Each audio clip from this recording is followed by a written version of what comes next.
Cricket ലോകത്ത് N ശ്രീനിവാസന്റെ മേധാവിത്വത്തിന് supreme കോടതിയുടെ കടിഞ്ഞാൺ. BCCI അധ്യക്ഷ സ്ഥാനത്തേക്കോ മറ്റ് ഭാരവാഹിയായോ എൻ ശ്രീനിവാസൻ മത്സരിക്കുന്നതിന് സുപ്രീം കോടതി വിലക്ക് ഏർപ്പെടുത്തി. ഗുരുനാഥ് മെയ്യപ്പനും രാജ് കുന്ദ്രയും വാതുവയ്പ്പുകാരെന്നും സുപ്രീം കോടതി വ്യക്തമാക്കി. BCCIയെ നിയന്ത്രിക്കാൻ കേന്ദ്ര സർക്കാരിന് ആയില്ലെന്നും സുപ്രീം കോടതി കുറ്റപ്പെടുത്തി. IPL വാതുവെപ്പ് കേസിൽ 130 പേജ് വരുന്ന വിധിന്യായമാണ് സുപ്രീം കോടതി പുറപ്പെടുവിച്ചത്. ചെന്നൈ സൂപ്പർ കിങ്സ് ഉടമയും എൻ ശ്രീനിവാസന്റെ മരുമകനുമായ മെയ്യപ്പൻ, രാജസ്ഥാൻ റോയൽസ് ഉടമയും നടി ശില്പ ഷെട്ടിയുടെ ഭർത്താവുമായ രാജ് കുന്ദ്ര എന്നിവർ IPL 6ാം സീസണിൽ വാതുവച്ചു. ഇവർ കുറ്റക്കാരാണെന്ന് ജസ്റ്റിസ് TS താക്കൂർ അധ്യക്ഷനായ ബെഞ്ച് വിധിച്ചു. എന്നാൽ വാതുവെപ്പ് മറച്ചുവെച്ചുവെന്ന കുറ്റം അന്നത്തെ അധ്യക്ഷനായ എൻ ശ്രീനിവാസൻ നടത്തിയതായി തെളിഞ്ഞിട്ടില്ലെന്ന് കോടതി പറഞ്ഞു. പക്ഷേ വാതുവെപ്പിൽ പ്രതിക്കൂട്ടിലായ ചെന്നൈ സൂപ്പർ കിങ്സിന്റെ ഉടമ എന്ന നിലയിലും BCCI അധ്യക്ഷൻ എന്ന നിലയിലും എൻ ശ്രീനിവാസന് വിരുദ്ധ താൽപ്പര്യങ്ങളുണ്ട്. അതിനാൽ ശ്രീനിവാസൻ BCCI അധ്യക്ഷ സ്ഥാനത്തേക്ക് മത്സരിക്കുന്നതിന് സുപ്രീം കോടതി വിലക്കേർപ്പെടുത്തി. BCCI നേതൃസ്ഥാനത്തുള്ളവർക്ക് IPL ടീമിൽ ഓഹരികൾ നേടാൻ അനുവാദം നൽകുന്ന BCCIയുടെ നിയമ ഭേദഗതി സുപ്രീം കോടതി റദ്ദാക്കി. 2008-ൽ BCCI നേതൃസ്ഥാനത്തെത്താൻ ശ്രീനിവാസൻ കൊണ്ടുവന്നതാണ് ഈ നിയമ ഭേദഗതി. ഒത്തുകളിച്ച IPL ടീമുകളായ രാജസ്ഥാൻ റോയൽസിന്റെയും ചെന്നൈ സൂപ്പർ കിങ്സിന്റെയും ലൈസൻസ് റദ്ദാക്കുന്നതിനെക്കുറിച്ച് തീരുമാനമെടുക്കാൻ 3-അംഗ പാനലിനെ നിയോഗിച്ചു. സുപ്രീം കോടതി മുൻ ചീഫ് ജസ്റ്റിസ് RM ലോധയാണ് അധ്യക്ഷൻ. 6 മാസത്തിനകം സമിതി തീരുമാനമെടുക്കണം. 6 ആഴ്ചയ്ക്കുള്ളിൽ BCCIക്ക് പുതിയ തെരഞ്ഞെടുപ്പ് നടത്താനും സുപ്രീം കോടതി അനുമതി നൽകി. BCCI ഒരു സ്വകാര്യ സംവിധാനമല്ല, പൊതു സംവിധാനമാണ്. എന്നാൽ BCCIയുടെ ഏകാധിപത്യം നിയന്ത്രിക്കുന്നതിൽ കേന്ദ്ര സർക്കാരുകൾക്ക് വീഴ്ച പറ്റിയെന്നും സുപ്രീം കോടതി കുറ്റപ്പെടുത്തി. പുതിയ തെരഞ്ഞെടുപ്പ് നടത്തി BCCI അധ്യക്ഷ സ്ഥാനത്തേക്ക് വേഗത്തിൽ തിരിച്ചെത്താമെന്ന എൻ ശ്രീനിവാസന്റെ മോഹങ്ങൾക്കാണ് സുപ്രീം കോടതി വിധി തിരിച്ചടിയാകുന്നത്. IPL ടീമിന്റെ സ്ഥാനമൊഴിഞ്ഞ് വിരുദ്ധ താൽപ്പര്യങ്ങളില്ലെന്ന് തെളിയിച്ചാൽ മാത്രമേ ക്രിക്കറ്റ് ഭരണരംഗത്തേക്ക് ഇനി ശ്രീനിവാസന് പ്രവേശനമുള്ളൂ. ദില്ലിയിൽ നിന്നും സന്തോഷ് സർലിംഗ്.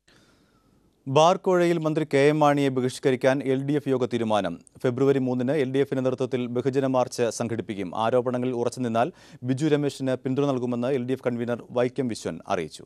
മാണി രാജിവെക്കണം. ഈ രാജിവെക്കുന്നത് വരെ ഉള്ള പ്രക്ഷോഭണ സമരങ്ങളിലോട്ട് നീങ്ങാൻ ഞങ്ങൾ തീരുമാനിച്ചിട്ടുണ്ട്. ഈ പ്രക്ഷോഭണത്തിൻ്റെ തുടക്കമായി ഫെബ്രുവരി 3-ാം തീയതി സെക്രട്ടേറിയറ്റിലോട്ടും താലൂക്ക് ഓഫീസുകളിലേക്കും ജനകീയ മാർച്ച് നടത്താനാണ് ഉദ്ദേശിക്കുന്നത്. മാണി പങ്കെടുക്കുന്ന പൊതുപരിപാടികളെല്ലാം തന്നെ ബഹിഷ്കരിക്കാനും അങ്ങനെ മാണിയെ ബഹിഷ്കരിക്കാനും തീരുമാനിച്ചിട്ടുണ്ട്.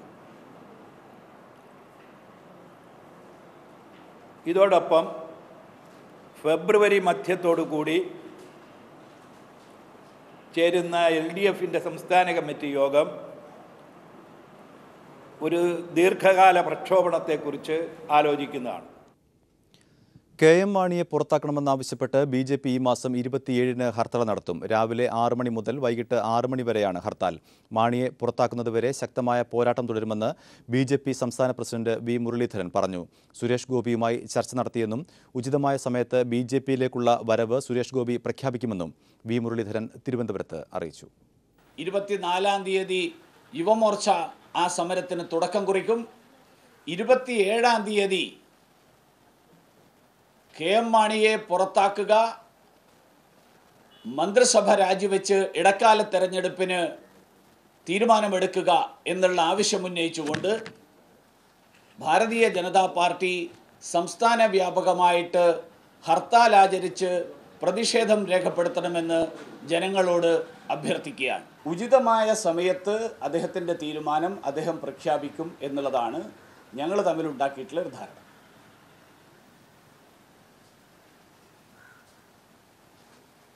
ഞങ്ങൾ അദ്ദേഹത്തെ BJPയിലേക്ക് പൂർണ്ണ മനസ്സോടു കൂടിയിട്ട് സ്വാഗതം ചെയ്യുന്നു. അദ്ദേഹം BJPയിൽ ചേരണം എന്നാണ് ഞങ്ങൾ ആഗ്രഹിക്കുന്നത്. തനിക്ക് വധഭീഷണി ഉണ്ടെന്നും സംരക്ഷണം ആവശ്യപ്പെട്ട് മുഖ്യമന്ത്രിക്കും ആഭ്യന്തരമന്ത്രിക്കും കത്ത് നൽകുമെന്നും ബിജു രമേശ് അറിയിച്ചു.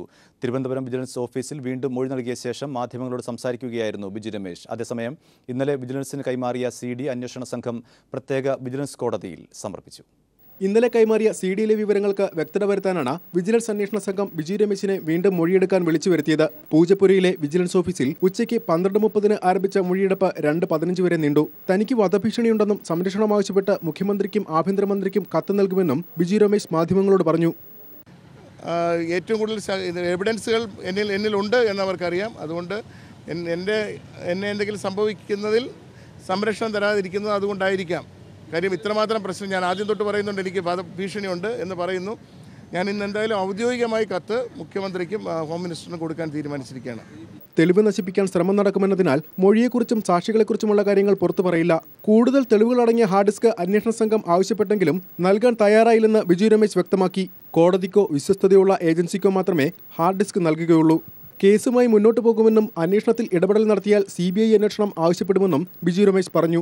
അതേസമയം ഇന്നലെ വിജിലൻസിന് കൈമാറിയ CD അന്വേഷണ സംഘം പ്രത്യേക വിജിലൻസ് കോടതിയിൽ ഹാജരാക്കി. News bureau, Thiruvananthapuram. സംസ്ഥാന സർക്കാരിന്റെ മദ്യനയത്തിന് സുപ്രീം കോടതിയുടെ അതിരൂക്ഷ വിമർശനം. സംസ്ഥാന സർക്കാരിന്റെ മദ്യനയം വികലവും പക്ഷപാതിത്വപരവുമാണെന്ന് സുപ്രീം കോടതി കുറ്റപ്പെടുത്തി. 5 സ്റ്റാർ 4 സ്റ്റാർ വിവേചനം എന്തിനാണെന്നും സുപ്രീം കോടതി ചോദിച്ചു. കേരള ഹൈക്കോടതി അനുമതി നൽകിയ 10 ബാറുകൾക്ക് ലൈസൻസ് നൽകരുതെന്ന സംസ്ഥാന സർക്കാരിന്റെ ഹർജി സുപ്രീം കോടതി തള്ളി.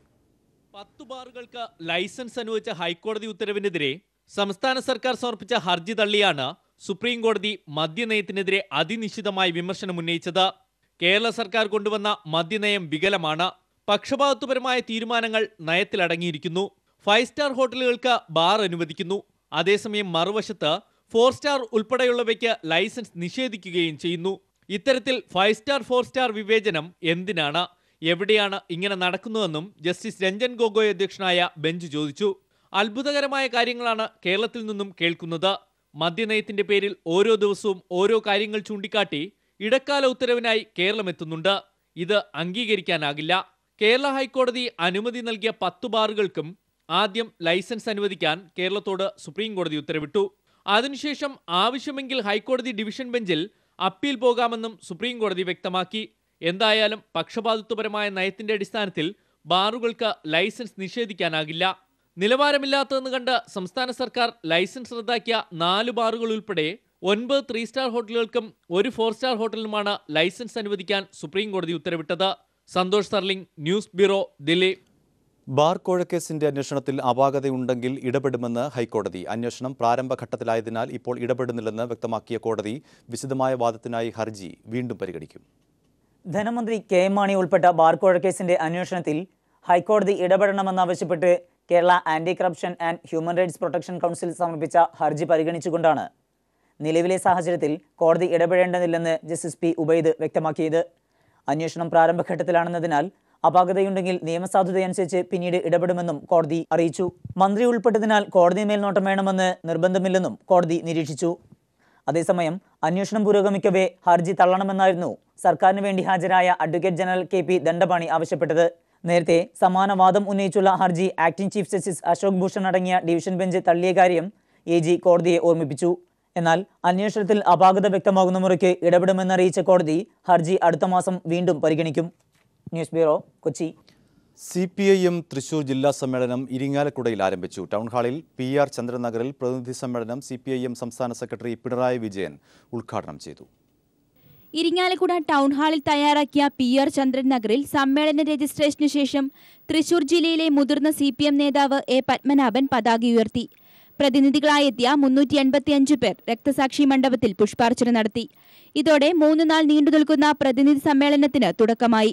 CPM സംസ്ഥാന സെക്രട്ടറി പിണറായി വിജയൻ പ്രതിനിധി സമ്മേളനം ഉദ്ഘാടനം ചെയ്തു. കേരളത്തിന്റെ രാഷ്ട്രീയ സംസ്കാരം UDF സർക്കാർ തകർത്തിരിക്കുകയാണെന്ന് പറഞ്ഞ പിണറായി അഴിമതിയുടെ നായകനായ ഉമ്മൻചാണ്ടി ബാർ വിഷയത്തിൽ KM മാണിയേക്കാൾ പങ്കുപറ്റിയിട്ടുണ്ടെന്നും പറഞ്ഞു. ഇപ്പോൾ ഉമ്മൻചാണ്ടി ബജറ്റ് അവതരിപ്പിക്കുന്നതിനെ കുറിച്ചാണ് പറയുന്നത്. ബജറ്റ് അവതരിപ്പിക്കലൊക്കെ പിന്നെ വരുന്ന പ്രശ്നമല്ലേ. KM മാണി എന്ന തരത്തിൽ ഇപ്പോൾ ഇത്രയും അധികം അഴിമതി ആരോപണങ്ങൾക്ക് വിധേയനായ ഒരു മനുഷ്യൻ ആ സ്ഥാനത്തിരിക്കാൻ അർഹനാണോ? കേരളം ഒറ്റ ശ്വാസത്തിൽ അദ്ദേഹം ആ സ്ഥാനത്തിരിക്കാൻ പാടില്ല എന്നാണ് പറയുന്നത്. അപ്പോൾ അദ്ദേഹം രാജിവെച്ചു പോകണം. ഉദ്ഘാടന പ്രസംഗത്തിന് ശേഷം ജില്ലാ സെക്രട്ടറി AC മൊയ്തീൻ റിപ്പോർട്ട് അവതരിപ്പിച്ചു. റിപ്പോർട്ടിന്മേൽ തുടങ്ങിയ പൊതുചർച്ച നാളെ ഉച്ചവരെ തുടരും. സംഘടനാ തെരഞ്ഞെടുപ്പ് മറ്റന്നാൾ നടക്കും. VS Achuthanandan, Pinarayi Vijayan, EP Jayarajan, Sreemathi teacher, Paloli Muhammad Kutty, Vaikom Viswan, A. Vijayaraghavan, AK Balan, Elamaram Kareem, Baby John തുടങ്ങിയ നേതാക്കൾ 3 ദിവസത്തെ സമ്മേളന പരിപാടികൾക്ക് മേൽനോട്ടം വഹിക്കും. 24-ന് വൈകിട്ട് ചുവപ്പ് സേന മാർച്ചും പൊതുസമ്മേളനവും VS അച്യുതാനന്ദൻ ഉദ്ഘാടനം ചെയ്യും. News bureau, Thrissur. CPIM Thiruvananthapuram ജില്ലാ സമ്മേളനത്തിൽ പ്രവർത്തന റിപ്പോർട്ടിന്മേലുള്ള പൊതുചർച്ച ആരംഭിച്ചു. KM മാണി ബജറ്റ് അവതരിപ്പിക്കുന്നതിനെതിരെ രൂക്ഷ വിമർശനവുമായി കോടിയേരി ബാലകൃഷ്ണൻ രംഗത്തെത്തി. മാണി ബജറ്റ് അവതരിപ്പിച്ചാൽ നിയമസഭ ഇന്നോളം കാണാത്ത പല രംഗവും കാണേണ്ടിവരുമെന്ന് കോടിയേരി ബാലകൃഷ്ണൻ തിരുവനന്തപുരത്ത് പറഞ്ഞു. പ്രതിനിധി സമ്മേളനം ഉദ്ഘാടനം ചെയ്യുകയായിരുന്നു കോടിയേരി ബാലകൃഷ്ണൻ. ആറ്റിങ്ങൽ ടൗൺ ഹാളിൽ തയ്യാറാക്കിയ സമ്മേളന നഗരിയിൽ കോലിക്കോട് കൃഷ്ണൻ നായർ പതാക ഉയർത്തിയതോടെയാണ് പ്രതിനിധി സമ്മേളനത്തിന് തുടക്കമായത്. രക്തസാക്ഷി മണ്ഡപത്തിൽ പുഷ്പാർച്ചനയും നടന്നു.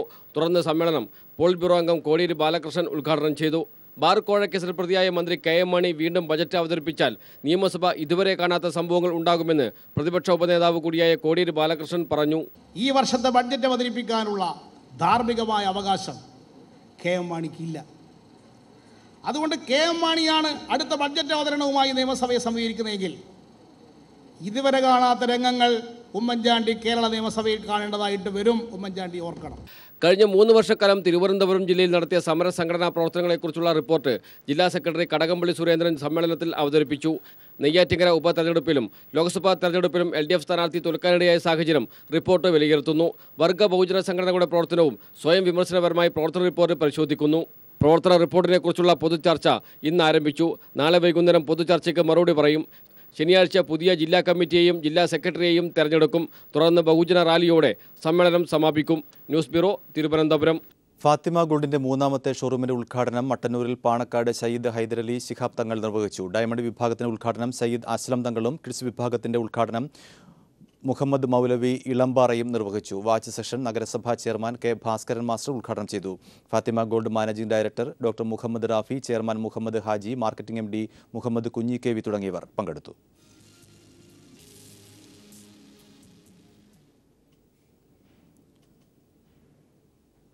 ഡോക്ടർ സുകുമാർ അഴീക്കോടിന്റെ ജീവിതകഥയെ ആധാരമാക്കി നിർമ്മിക്കുന്ന ഡോക്യുമെന്ററിയുടെ സ്വിച്ച് ഓൺ കർമ്മം ONV കുറുപ്പ് നിർവഹിച്ചു.